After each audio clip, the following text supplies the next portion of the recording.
अस्सलाम वालेकुम viewers, welcome to the students platform. Viewers, आज हम PSY 611 ethical issues in psychology के लेसन नंबर 23 को डिस्कस करेंगे। Access to records and personal information. Updated lectures हैं ये हमारे। इनको इंशाल्लाह ताला जो मैं लेसन वाइज ही कवर करूँगा, लेकिन इनके अंदर जो जो टॉपिक्स हैं उनको साथ साथ मेंशन करता जाऊँगा। जिस तरह ये हमारे 23 लेसन के अंदर जो हम टॉपिक स्टार्ट करेंगे वो हमारा है topic 96, guidelines for record keeping. Financial records. Financial records की क्लाइंट को और थेरेपिस्ट को किसी भी वक्त ज़रूरत पड़ सकती है। क्लाइंट को अपने इनकम टैक्स में कमी करवाने के लिए ज़रूरत पड़ सकती है। इसी तरह थेरेपिस्ट को अपनी लीगल इन्फॉर्मेशन शो करने के लिए ज़रूरत पड़ सकती है। रिकॉर्ड रखने से डाटा भी मेंटेन रहता है और इसकी जो ये भी पता चलता है कि अब तक कितनी पेमेंट की जा चुकी है और कितनी मज़ीद करनी है। Disposition of records. अगर साइकोलॉजिस्ट को किसी भी रीज़न की वजह से क्लाइंट को छोड़कर जाना है या वो कहीं और शिफ्ट हो रहा है, तो इसके पास एक रिकॉर्ड होगा जो इसकी फाइनेंशियल रिपोर्ट्स को शो करेगा और मेडिकल रिपोर्ट को भी शो करेगा। वो इजीली इसे दूसरे थेरेपिस्ट के हैंड ओवर कर पाएगा। Topic 97, access to records and personal information. जब भी एक बार पर्सनल इंफॉर्मेशन और इसके मुतालिक रिकॉर्ड तैयार कर लिया जाता है तो क्लाइंट इसे किसी भी वक्त एक्सेस कर सकता है। इसी तरह थेरेपिस्ट भी इसको किसी भी टाइम एक्सेस कर सकता है। किसी मसले को ट्रैक करना हो तो रिकॉर्ड बहुत जो है हेल्पफुल साबित होते हैं। इन रिकॉर्ड्स में कॉन्फिडेंशियल मवाद भी होता है, इसलिए साइकोलॉजिस्ट को चाहिए कि रिकॉर्ड्स को सीक्रेट रखें। लेकिन अगर पॉसिबल यानी कि सॉरी अगर लोगों के सामने लेकर आना है, शाया करना है, तो क्लाइंट की परमिशन लेना, क्लाइंट का कंसेंट लेना जो है वो बहुत ज़रूरी है। Topic 98, client access to records.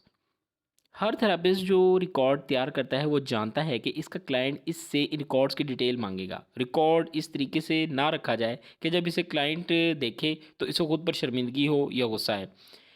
HIPAA के मुताबिक रिकॉर्ड्स की 4 कैटेगरीज हैं: मेडिकल, साइकोथेरापी, फॉरेंसिक और वर्किंग नोट्स।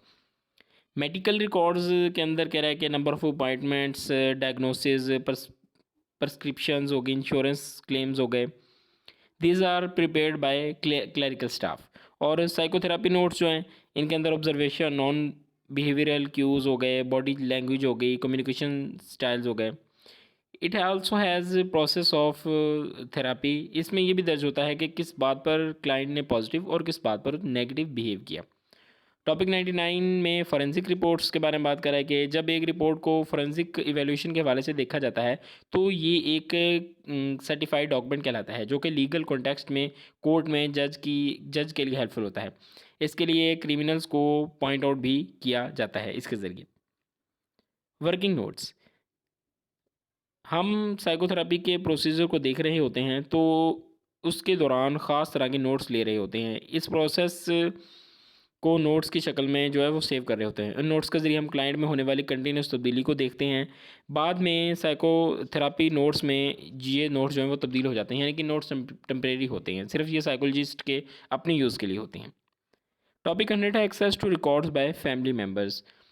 पेशेंट के फैमिली मेम्बर्स भी रिकॉर्ड की डिमांड कर सकते हैं। बाज़ औक़ात एक क्लाइंट अपनी बहुत ज़्यादा सेंसिटिव इन्फॉर्मेशन भी शेयर करता है। इस वक्त साइकोलॉजिस्ट को इस चीज़ का ख्याल रखना चाहिए कि ये इन्फॉर्मेशन इसकी फैमिली को देनी है या नहीं, या फिर ये भी देखा जाता है कि जो इन्फॉर्मेशन फैमिली को देनी है वो किस हद तक देनी है, यानी किन चीज़ों को इसके सामने बयान करना है और किन चीज़ों को इसके सामने बयान नहीं करना। अगर बच्चा बहुत छोटा है तो इसके पेरेंट्स को हर तरह की इन्फॉर्मेशन दी जा सकती है।